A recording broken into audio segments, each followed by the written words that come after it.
Hey, yo, what up, fans of the fucking sport? What up? It's Lamech with Selah Sports TV, back at it again. Cheer. Hey, we got a big fight, don't we? By default, we got a big fight coming up tonight.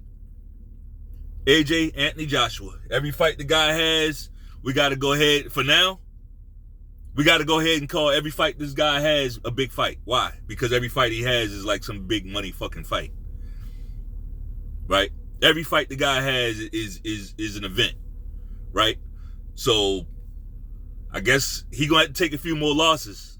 You know? He's going to take a few more losses to not be the true cash cow of boxing. And that's where I like to keep it. We can talk cash cow shit. We can talk that.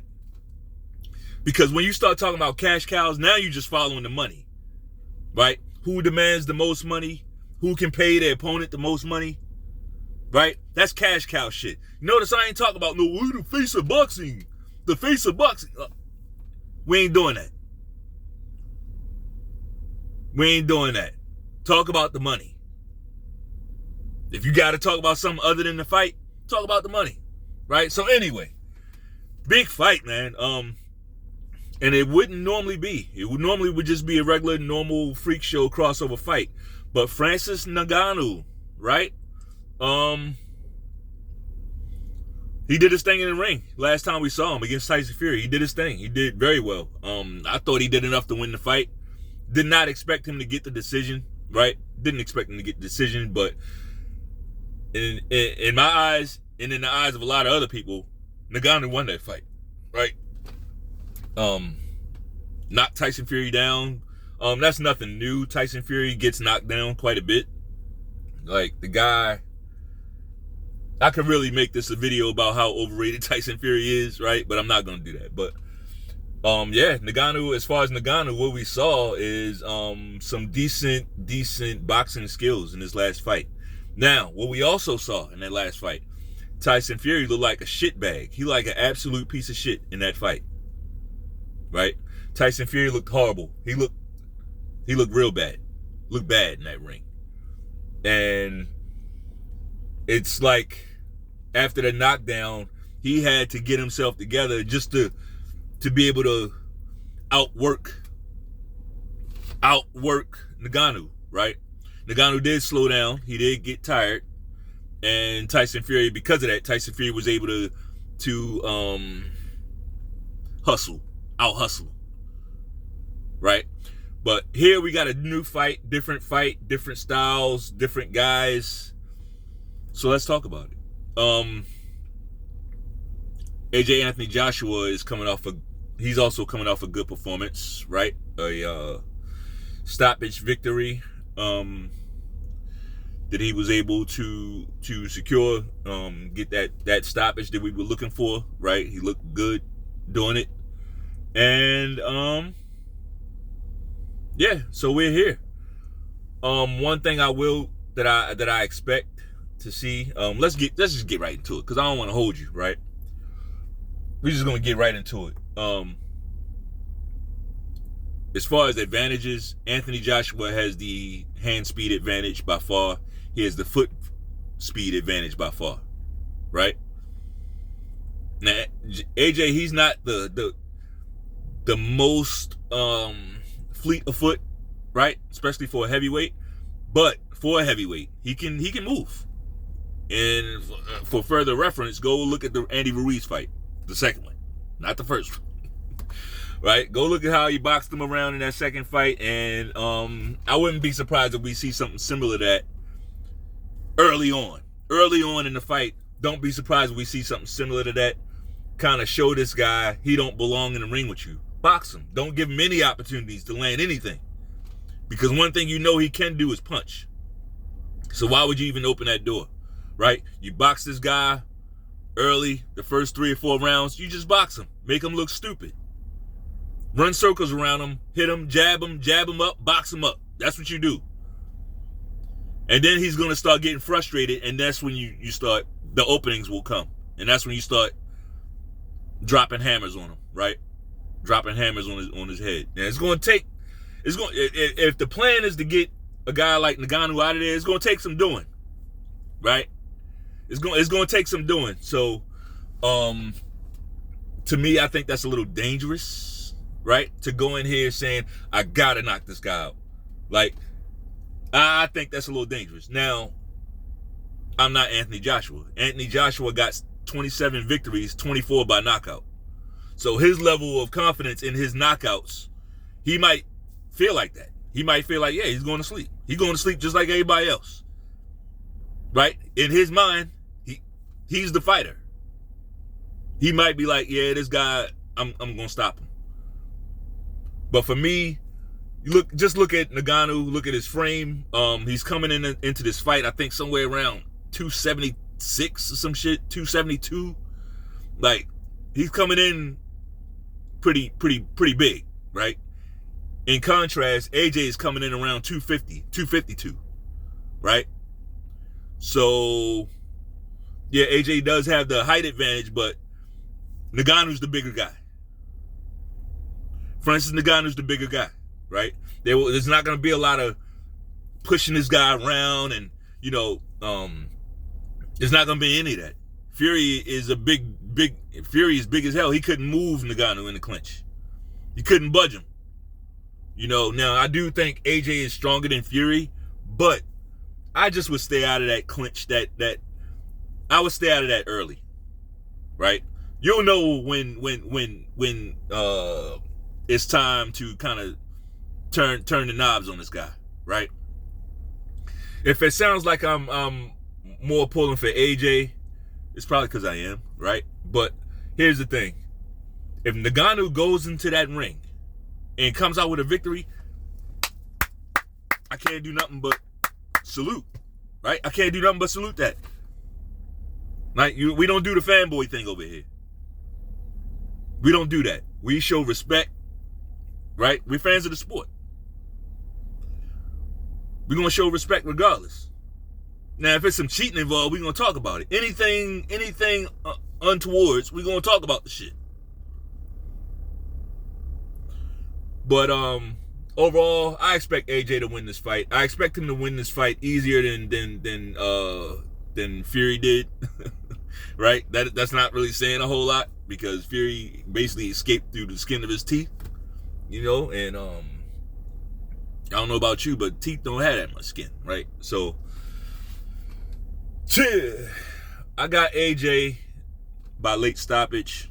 I think Ngannou slows down. I think he will get tired, right? I think he will get tired. Boxing is a different pace than UFC. It just is. It's a different pace. Completely different sport. There's nothing about boxing that's the same as UFC. And while I'm touching on that, I did appreciate Francis Ngannou's comments at the weigh-in. Tyson Fury's there being a troll, you know, being a clown like he's always doing. And Ngannou took the opportunity to address him. Now, I think there was some stuff with that too, right? Yes, he was addressing Tyson Fury. But if you listen to the stuff that he was saying, AJ could have felt some way about that, right? Because why? Why are you saying that, Lamech? Well, what was Ngannou on the stage saying? He was saying shit like, look, you only have a chance in this boxing ring. If you saw me in the street or anywhere else, I will fuck you up. Not in those words, but similar, right? I put my own little Lamechism on it, right? He basically saying, your only chance, your only slight chance to ever beat me in anything is in a boxing ring. Anywhere else, you can't fuck with me. You can't see me. Basically, right?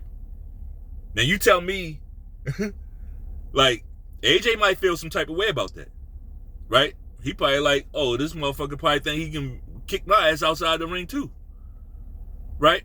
Because let's just face it, UFC fighters tend to think that they can beat everybody else outside those rings. And here's the thing, in most cases it's true. Because I'm going to tell you right now, you approach me off the street, I'm not going to go to the trunk and get no boxing gloves. You're going to have to deal with whatever discipline I bring out. Right? Whereas boxing, there's rules, right? There's certain rules to it. And like everybody knows where the attack is coming from. So I get it. But over here, we're fans of the sport of boxing. Now, in real life is different. It's convoluted, I know. We're fans of the fucking sport of boxing, right? So it's up to AJ to kind of take that and say, you know what? Maybe you do kick my ass in a real fight. Maybe you do. Maybe you got the ring in the octagon. Maybe you got the edge in the ring in the octagon and all that. Maybe you will beat me. Maybe you could beat me in a fight, right? But in this boxing ring, I'm gonna fuck you up. In this boxing ring, I'm the master, and I'm gonna give you a fucking lesson. That's what AJ got to go in there with, right? All right, big man, you tough. You right, you got me. You tough, right? Internalize that shit. Internalize it.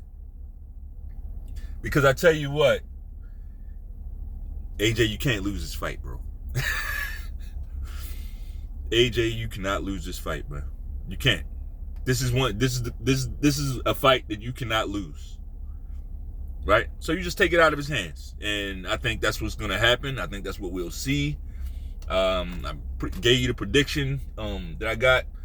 I'm going to touch on this real quick because I'm probably not going to be doing no videos about it.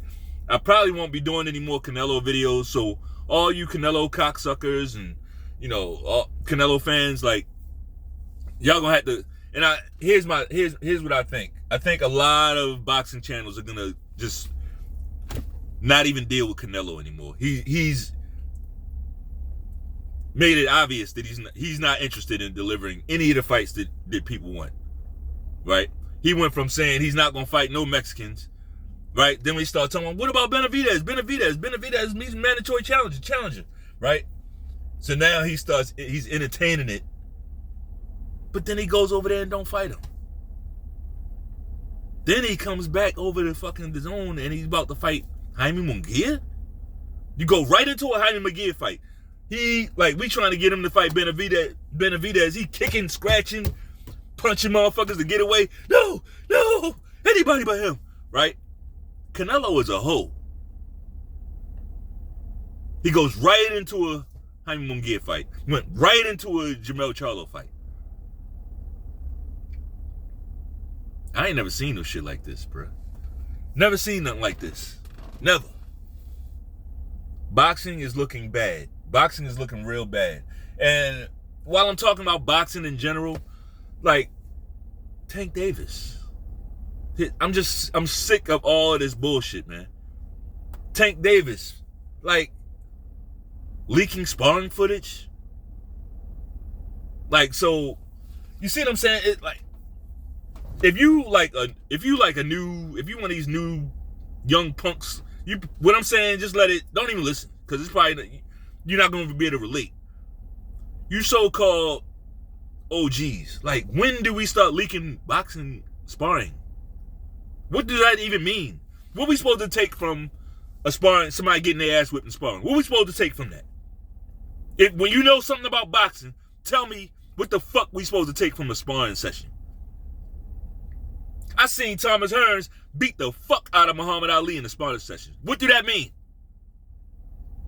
Tommy Hearns is one of my favorite. He might be my favorite fighter, right? Definitely in my top 3. Thomas Hearns. Is he better than Muhammad Ali? Better fighter than Muhammad Ali? Fuck no. But I seen him give Ali the business in the sparring session. So what do that mean?